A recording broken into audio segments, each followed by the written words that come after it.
또 붙들고 이 한 달을 또 살아갈 수 있기를 원합니다. 설교 말씀의 제목은 주께 복을 받은 사람들입니다. 자, 먼저 이 시편 37편은요, 이 다윗이 지었는데, 이 시편 37편은 굉장히 어떤 문예적인 구조가 좀 뛰어난 그 시편입니다. 우리가 영어를 보고 우리가 한글을 보면 이 알파벳이 있죠. A, B, C, D, Z까지 있죠. 한글을 보면 우리 가나다라 마바사, 그리고 이 한글에 가장 여러분 첫 글자 자음이 있죠. 기역, 니은, 디귿, 리을. 자, 이런 것처럼 이 히브리어에도 이 알파벳, 우리가 한글에 이런 순이 있습니다. 그런데 이 다윗이 굉장히 똑똑해요. 그래서 이 시편 37편은 어떻게 지었냐면, 우리 한글로 따지면 가나다라 마바사 해가지고요, 맨 끝에 하까지 쭉 배열을 했어요. 배열을 해가지고 가라사대, 하나님께서 우리를 축복하셨습니다. 나를 얼마나 많이 축복하셨는지 모릅니다. 다정한 마음으로 축복하셨습니다. 이런 형태로 이 히브리어 자음만 다 따가지고요, 쉽게 말씀드리면 기역을 땄고 니은을 땄고 디귿을 다 따가지고요, 오늘 시를 두 구절씩 다 끊어서 만든 것입니다. 자, 그런데 오늘 우리가 살펴볼 본문의 말씀은 21절부터 26절까지입니다. 자, 히브리어를 좀 몰라도 돼요. 그러니까 히브리어에 보면 이 라메드가 있어요. 그럼 우리 가나다라 중에서 하나다 생각하시면 됩니다. 그 다음에 히브리어 중에서 mem이 있습니다. mem. 그 다음에 눈이 있습니다. 그래서 21절부터 22절까지는 이 라메드고, 그 다음에 23절부터 24절까지는 mem이고, 25절부터 26절까지는 눈에 해당된다. 여러분들이 그렇게 생각하시면 좋을 것 같습니다. 자, 그런데 이것이요, 이 세 구절로 되어 있는데 주제가 있습니다. 그 주제를 우리가 좀 살펴보기를 원하는데, 오늘 설교 말씀의 제목처럼 주께 복을 받은 사람들입니다. 누가 그러면 주께 복을 받은 사람들일까요? 그것을 다윗은 기가 막히게 풀었어요. 자, 한번 우리가 좀 살펴보기를 원합니다.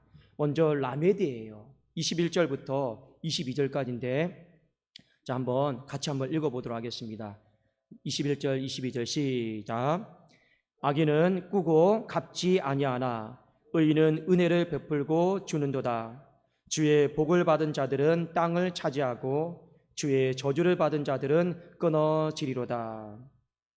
여기 보면 악인이 나오고 의인이 나옵니다. 여러분, 우리가 성경을 읽다가 악인이다라는 말, 의인이다라고 하는 말은 쓰여지는 구절마다 다 달라요. 그냥 다 똑같이 해석을 할 수가 없습니다. 그냥 그 본문의 문맥 속에서 악인이 뭔지 의인이 뭔지를 좀 파악을 하셔야 되는데, 자, 여기 보면 악인은 어떻게 표현이 됐냐면 꾸어가는데 갚지를 않아요. 돈 빌려갔는데 안 갚아요. 이 사람을 하나님은 악인이다 했고, 뒤에 보니까 의인은 누구입니까? 오히려 베풀어주고 꾸어주고 나눠주는 사람, 이 사람을 의인이다라고 이렇게 표현을 했습니다. 그리고 주께 복을 받은 자들은 누구겠습니까? 의인이겠죠. 이 사람들에게 하나님이 주신 축복은 뭐냐? 땅을 차지한다라는 거. 악인은 누구입니까? 주께 저주를 받은 사람들이죠. 이 사람들은 그 있는 땅에서 내쳐지고 쫓겨날 것입니다.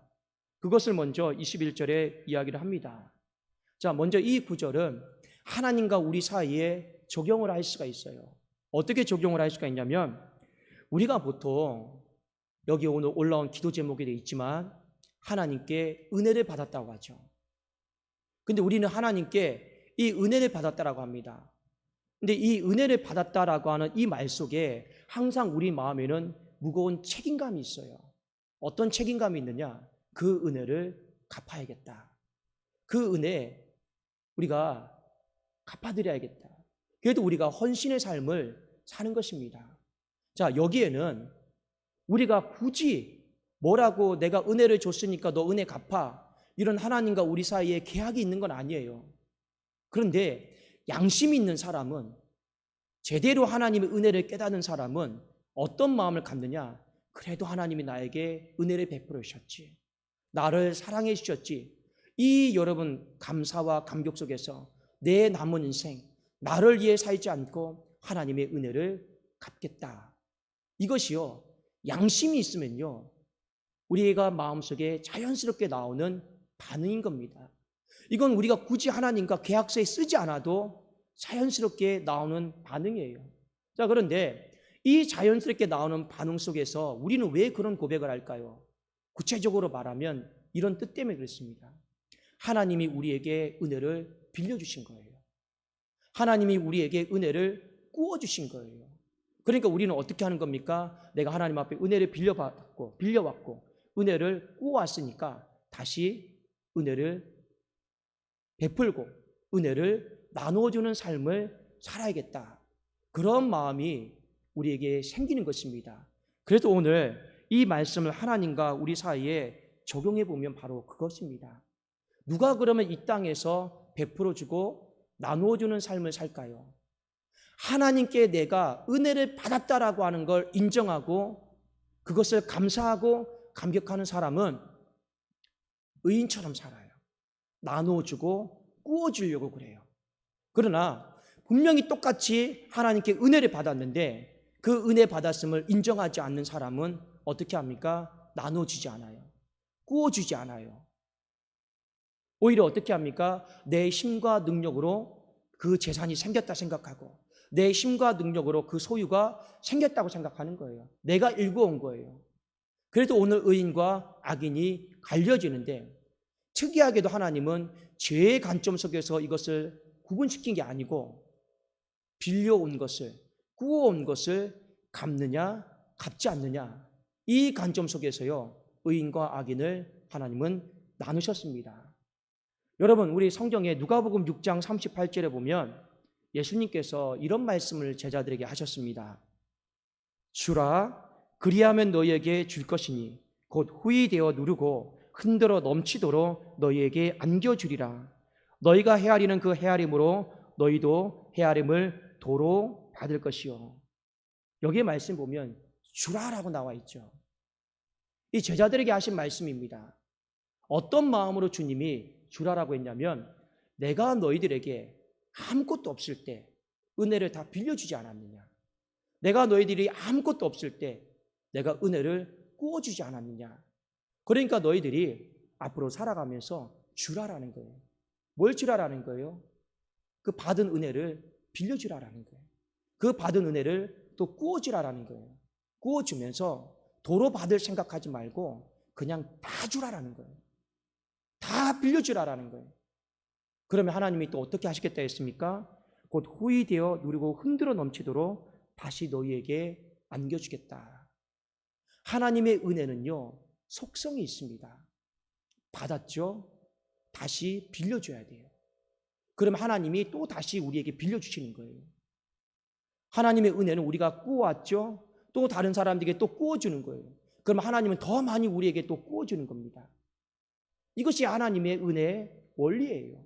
그 원리를 오늘 다윗은요 이 라메드를 통해서 잘 보여주고 있습니다. 그 원리대로 잘 살아가는 사람은 의인이요. 그리고 그 의인은 땅을 차지할 것이고 그 원리대로 잘 살지 못하는 사람은 악인이요. 그 악인은 이 땅에서 쫓겨날 것입니다. 그것이 바로 하나님의 말씀이었습니다. 자, 그 다음에 우리가 25절, 26절을 보기를 원해요. 자, 25절, 26절은 히브리 단어로 눈입니다. 예를 들어서 가나 다 중에서 나를 지금 먼저 하지 않고 다를 먼저 하는 거예요. 그 가운데 있는 나가 주제거든요. 그런데 이 눈이다라고 하는 이 부분도 이 라메디의 내용과 똑같습니다. 자, 한번 우리 25절, 26절 같이 한번 우리 읽어보도록 하겠습니다. 25절, 26절입니다. 시작. 내가 어려서부터 늙기까지 의인이 버림을 당하거나 그의 자손이 걸식함을 보지 못하였도다. 그는 종일토록 은혜를 베풀고 꾸어주니 그의 자손이 복을 받는도다. 자, 다윗이 이 세 번째 해당되는 이 눈을 이야기를 하고 있는데 뭐라고 나와 있습니까? 어떤 사람이 그냥 밥을 못 먹어서 구걸하는 인생을 살아가는 거 못 봤다라는 거예요. 하나님 앞에서 바르게 살아가는 사람, 내가 태어나서 늙어 죽을 때까지 벌식하고 그냥 이렇게 살아가는, 손 벌리고 사는 사람 못 봤다라는 겁니다. 누구입니까? 26절에 그는 종이토록 은혜를 베풀고 구워준다 나와 있죠. 하나님께 내가 은혜를 빌려왔어요. 근데 그 받은 은혜를 종일토록 또 빌려줘요. 하나님께로부터 내가 은혜를 구워왔어요. 내가 종일토록 이 은혜를 또 구워줍니다. 그러면 그의 자손이 복을 받아요. 땅을 받고 복을 받습니다.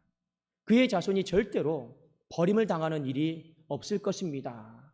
그것에 대해서 이야기를 하는 것입니다. 여러분들이 주목해서 봐야 될 것이 바로 이 꾸어준이라고 하는 이 단어예요. 이 꾸어준이다라고 하는 이 단어가 어떤 의미냐면 바로 앞에 나와 있던 단어인데 빌려온 것을 다시 빌려준다라는 거예요. 그러니까 우리가 누구에게 빌려왔습니까? 전부 다 하나님에게 빌려온 거예요. 그 빌려온 걸 다시 빌려주는 거예요. 이 단어의 뜻이 바로 히브리 단어로 꾸어준다라고 하는 뜻입니다. 그러니까 결국에 오늘 라메드의 삶을 살고 이 눈의 삶을 사는 사람은 복을 받아요. 땅을 차지하고 그의 자손이 걸식함을 당하지 않고 복을 받습니다. 그 복을 받는데 이유는 무엇 때문에 복을 받을까요? 은혜를 많이 베풀어서요? 은혜를 많이 구워줬어요? 맞습니다. 근데 더 근본적인 원인은 하나님께로부터 내가 은혜를 빌려왔다라는 걸 인정하는 거예요. 하나님께로부터 내가 많은 은혜를 구워왔다라는 걸 인정하기 때문에 그렇습니다. 그걸 인정하는 사람은 의인처럼 살고 그걸 인정하는 사람은요 복된 삶을 사는 거예요.